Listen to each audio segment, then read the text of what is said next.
Cottonwood School District, a unique place to raise your children, to educate your children. It's been a community that has always supported education, and that is evident by the levies. They pass our levies. They believe in what we do. The education, the athletics, the staffing, just the whole process of how the school district does business. They believe in us. They're scared just like we are, or they're like struggling at times to understand why, but they're working with us every step of the way to educate their children. So it's a unique little place here. As I talk to other superintendents in other districts, we've got a good thing going here, and we've got support. That's not always seen by other superintendents. And yes, due to our size, it's a little bit more manageable due to our size, but communication with our families is incredible. So they want to know what's going on. They want to be a part of it. They're asking for help. We believe because of that, we're going to get through this just fine. John Rader, principal at Prairie High School, just finishing up year number 3. As far as the timeline of when this closure happened, we had our our school board meeting on Monday, March 16th. Lengthy conversation with Renee and myself and the school board members that night, kind of talking about our plan that we needed to get through, or our goal was to get through the next 2 weeks going into spring break to end the third quarter, at least have a stopping point. School board members were totally supportive of that, and that was kind of our game plan as we left that evening on the 16th. Go to the next day on Tuesday the 17th, that's still our game plan, and we are still going through the motions that morning. And then I have a special staff meeting that afternoon. We got information from the local hospital and basically said that we needed to close school effective immediately until further notice, until we got some more information from them. So in my staff meeting, I basically told them that based on the information we have, we are closing down until the end of spring break. We'll reconvene on Monday the 6th. So essentially you have about 2.5 weeks, kind of a lengthier spring break. So Wednesday, March 18th, really didn't know what was ahead of us, but knowing we were going to have to do something other than bring children into the building, we started talk as an administrative staff on how this should look, what it could look like. We involved some teachers, talked about some programs that we had. In our district, all kids had a device, so that made it even easier because they had access to a device. So March 30th and 31st, students were asked to come to our buildings and pick up books, materials, devices. We knew which students needed a device. We knew which student had online access. We knew at that point which students would need paper and pencil. So from that list that the office staff had generated for us, it gave us some good data on where we were headed with our new online learning. So Wednesday, April 1st, we scheduled a Zoom meeting. We had all of our teachers. We just had it basically in listen-only mode at that point in time to basically deliver the message of where we were going with online learning. Thursday, April 2nd, John, the high school administrator, and myself, we held staff meetings through Zoom. At that point in time, teachers had had enough time to get in to kind of see maybe where they had issues with things and what more they might need, kind of how we were going to roll this out. So it was a great meeting from both staffs on figuring what was really to come on April 6th. April 6th was our first day of online learning. Teachers scheduled Zoom meetings with their classes, and food service started already that weekend preparing meals and getting those ready to go. So on April 6th, the buses came in around 9 o'clock, one by one, and picked up packets that were on the tables in the elementary cafeteria, and they also picked up the meals. We had a para-educator on the bus with each driver, and those buses rolled down the road like a normal route, delivering materials and food. When this all started, we stopped right in the middle of the week, so we had some fresh produce that we had to get rid of. So we sold that to some of the teachers just so we wouldn't have any waste. We donated some cases of milk to the halfway house.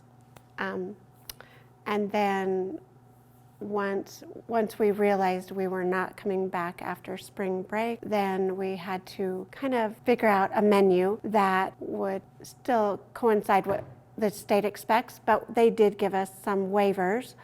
And then we revised a little bit, and we're trying to do just a fruit or just a vegetable for that day, which again is something the state says, a certain amount of fruit, a certain amount of vegetable.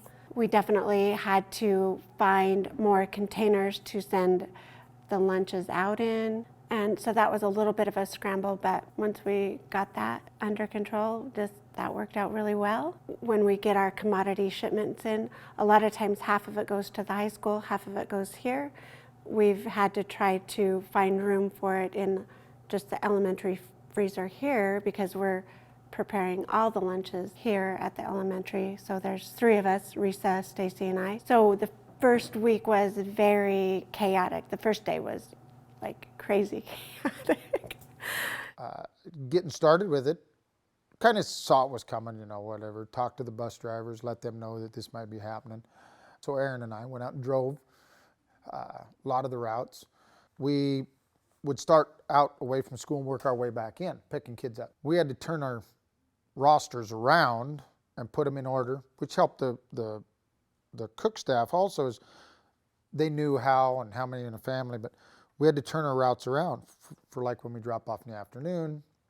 And it got us kind of in a rhythm. It took 2-3 days, but kind of got us, okay, we got to go here, got to go there, got to go there. But the biggest thing is high school kids. They usually didn't ride the buses. They drove to school. Now they were on the route. Now we had to, they were never on our route before. Now we had to put them in and then configure. Nothing was terrible. Nothing was bad. My name is Kim Shoemaker. I've been teaching at Prairie for 20 years. This is a brand new way to teach. I miss the kids. I miss the one-on-one. I miss the contact. I'm available 24/7. They know that via either my cell phone, my Chromebook, my regular computer at school. A lot of my kids have liked that they can finish school in an hour and be done, which I like too, because they get in, they get it done, they can go on. Some of my kids though, like they forgot to turn in their journal on Friday, or they forgot to turn in a worksheet on Friday. And so then I sent out emails Friday night that said, okay, if you're getting this email, it's because I didn't have this. So now they're trying to catch up with, okay, I got to remember to put that in my folder for Friday. And so just the logistics of getting things out and getting things back has been hard, because I've elected to not just do everything online and not do everything paper pencil. I've tried to meet the needs of all my kids by giving them a variety of assignments and projects to do. So I'm Rachel Hernandez. I'm the first grade teacher here, and this is my second year at Prairie, so I'm pretty new. And it's been an interesting ride, this whole social learning. When I first started thinking about it all, I thought, how can I keep the school day as close as possible as to what they're used to? So I have them each day. We do everything through Seesaw, because that's what we were using in the classroom. It's an app based off their iPads that they can post homework, and I can post things on there for them to see. So I post a homework notebook for them each day of their work in each subject area that they can work throughout the day. And then at 9:30, we all get together and meet over Zoom. And we talk about their schedule for the day, and if they have any questions, we go over that. And then we do a quick phonics lesson that will kind of go back and work with their reading for the day and also their reading assignment. So yeah, it's been really interesting. I love seeing the kids through Zoom. If I weren't able to see them through Zoom, that would be really hard, I think. I've had a couple different challenges. One being not all of my kiddos can get on at the same time. And then I have 3 that never make it just because the time didn't work out for them. So what I do for them is I video myself do a recording and post it into their Seesaw of what we talked about that day in our Zoom meeting. Before we get started, find a really good spot in your house where you can listen and not be distracted by anybody, okay? Some of you got your headphones on. That's a great idea. I do it completely all through the technology. So I submit their work through there. They get their homework notebook through there. I don't send out any packets at all. And I'm really surprised at the amount of work that's coming back. I didn't know if I would be getting as much coming back because I wasn't sending out paper packets. And I've gotten something from all of them. So I was really happy about that part too. I did everything from home. I came into school maybe twice. Everything was digital. So I did everything in Google Classroom. I did totally miss the collaboration with all the teachers and being able to collaborate, but I did have some great teaching partners that helped me find new things online that went a lot smoother. And of course, I miss the students. Okay, number 3. I want you to find something with a smooth texture. Oh, no. Something smooth. So not bumpy, it needs to be smooth. Go. Ding. Oh, this is smooth. This is smooth. This one. Good, good. Winnie, Corey, Becca, Houston, Ray. I'm trying to look at everybody. Good job, Atlee. Oh, smokes. Got a golden egg. Ray oh, good job, Tinley. So I think the biggest challenge for me with online learning is knowing, am I doing too much? Are we not doing enough? And kind of pacing, because I'm trying to remember that, a lot of these kids have siblings and maybe they only have one device. And so you kind of have to consider timing and how much time they're going to be able to work. And, if there's 5, 6 siblings, then it can pose an issue for that. And so I'm trying to just make sure that I'm pacing correctly and seeing how that goes. And it's just day by day right now, basically. What I'm doing right now is holding a few live sessions a week. I try to limit that. So I'll have a lecture essentially, and then students can ask questions about that during the lecture, and then I can record it, and so students can watch it later if they need to, if they weren't there, or if they just need to watch it to review. They have been working on Google Classroom all year with me, and so that transition was pretty seamless because they were already on there. That's how I, did all my work anyway, and so it's just kind of how I deliver that's changed. So I'll post videos sometimes that, the first day I posted a video just welcoming them to the online learning, kind of giving them a preview of what's going on. And then I'll post videos every once in a while if I need to explain things, or I'll post, tips or tricks for how to complete the assignment. And then a lot of my instruction is over email, and kids will ask questions. And then if we need to, we can do something live in real time. I've done a couple phone calls, or I've had office hours where students can just kind of pop in and ask questions and then go back to their work and come back in and ask questions, and that's work. Along with the seniors, most of them take at least 1 dual credit, but we have kids taking, 4 or more dual credits. And so it's really hard for them because they're getting a college credit, and so they have to keep doing the work and really keep themselves motivated. And I think it's hard for teachers because we're trying to figure out how do we minimize the amount of work, but do it in a way that's they're still going to learn what they need to learn and get that college credit. So it's really tough right now, and so far they're all working really hard, and I'm really proud of them.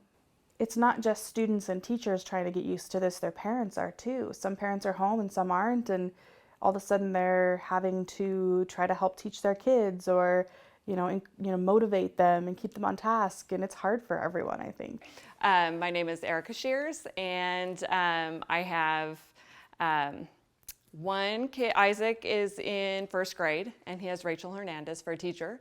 And I've got the twins, Becca and Tori, are in 3rd grade, and they have Andrea Brannon for their teacher. And then I've got Sydney as a 6th grader, and she is Kim Shoemaker. And I've got Derek is a senior, and of course he's got all kinds of stuff going on. And then I've got Alexis home from Boise State, and so she is also doing all of her online stuff here as well. And so far, it's actually gone pretty well. The first week was rough, and I don't know a lot about the Zoom, the Google Meet, any of that kind of stuff. So that was a struggle that first week, kind of getting a rhythm to all that. But once we got the technology side of things down, things started to go real smoothly. You know, I've really honestly enjoyed it. That's been the hardest part, is just Derek being a senior and not having that spring sport was kind of tough a little bit, but you know, it is what it is, and it sounds like they're going to get a graduation, and it may not be traditional, but it's going to happen, and we're gonna do it, and it'll work. It'll be fine, and you know, that's definitely been the hardest part of all this. I am Carson Forsman. I am a senior at Prairie High School, and I am the valedictorian of the graduating class of 2020. Online schooling's been kind of rough. It's, you know, with the technology, it's kind of hard to get everything to work out right, but all in all, the teachers have been really friendly and, you know, helping us really work through it and help us through this tough time. Usually the teachers have assignments posted by 10, and if I didn't get something done the day before, I just work on it in the mornings, and yeah, there's really no set schedules other than being to the bus by 9:45, and that's it. Hi there, it's me again, Brainy Bear. So, how are you doing there at home? These days, everyone is staying home a lot, so we have more time to learn new things. Mrs. Allen and I have had time to talk more. She's telling me things about you, how smart you are, and how she loves working with you. Well, my name is Carletta Allen, and I've been doing speech pathology in this district for 20 years. And so it's all, I've worked for other districts, and I also work for the hospital. I've been kind of excited about learning all of this new service delivery change that we're learning. This year I went semi-retired, so I dropped one of my schools, and so that has kind of been a good thing this year when we went to distance learning, because I had the time to learn what I needed to learn. And it's been kind of a fun journey for me. The district helping provide the equipment I needed, and actually the state loosening the regulations on what you need to do for teletherapy. I'm still learning a lot, so my day-to-day has begun to settle down to the 2 days a week I'm supposed to be here from full-time. But I'm not quite there yet, you know, being very diligent about planning everything that child needs, and practicing, and sometimes these resources are new to me, and just practicing and making sure that they work. So I'm Eric Kofelt. I'm the elementary PE teacher, and I do 7-8 PE and 10th grade health. And then what I've decided to do for the elementary kids is do a 3x3 square, or it's a modified bingo board with different activities that they can do at home that I tried to make interactive and creative. So it'd be like jumping on a trampoline, doing a push-up competition against your family, do an outside chore that you normally wouldn't have done. And then they've been submitting pictures so that they can get credit for it. And then whoever ends up with the most points at the end, because they get 1 point for everything they turn in, will get a gift card to the Habit or the Hangout. What I'm really proud of is how our paraeducators have talked with our teachers. So we divided up all the kids that are on support, that have support. And so some of our paraeducators are seeing children that they may not have seen during the year, but we've divided up the numbers, and we've given the paraeducators a caseload. And they as well have got on and learned the programs. So they, what I've seen already is one of them's read a book to a child and asked questions. They've taken an AR test. They have gone over some material that the teacher has given them. They have gone in and helped them work through a worksheet, have shown them how to actually then upload that to their teacher. So our paraeducators are really getting in and doing their jobs as well. They are also riding our buses, and really proud of them for that, and helping out with the food service. Had a community member contact me stating that they were running low on masks, Syringa and at St. Mary's, even all the way down to Lewiston. So essentially, I talked to Della Gearing. She reached out to those kids. There was a couple of them that were interested in doing that. I think that all the sewing kids were doing at least 10 masks. Some of them I think were going above and beyond that, but basically going to deliver to the local hospitals, and that way those people can have those personal masks rather than wash them and take them home and that kind of stuff. I thought that was impressive. And then I went down and talked to Jeff Martin about the 3D printer option, because I didn't even know that if he knew. And he basically said, I'm already on top of it. He saw something else. Somebody shared something with him. I think he said it was somebody out of South Carolina that he saw or whatever, but he hit the ground running.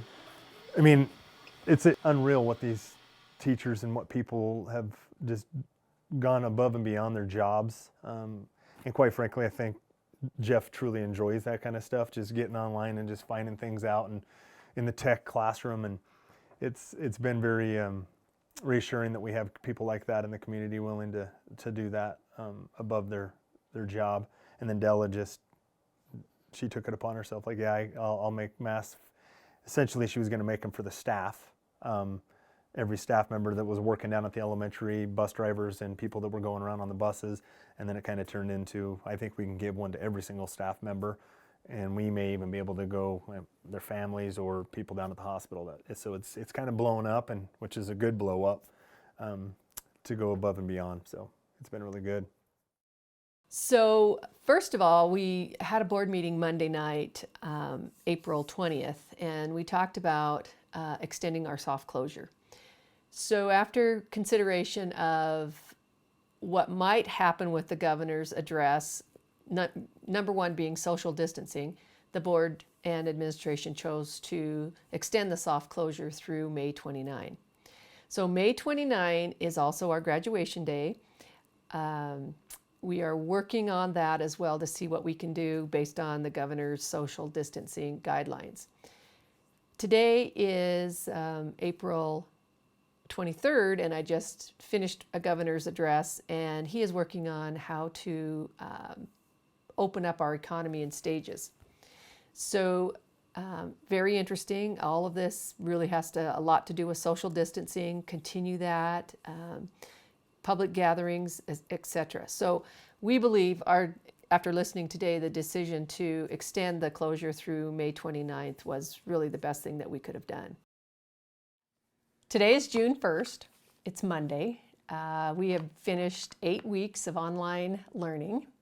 Today and tomorrow, June 1st and 2nd, we are checking our books back in. Kids are bringing back the devices. It's a happy but sad day. The kids are returning to say goodbye to teachers. I've had 6 kids come in. I haven't cried yet. Got close. I'm a crier, you know that. But yeah, it's been pretty smooth and that, but it's just hard. Miss those babies. So I know, make me cry.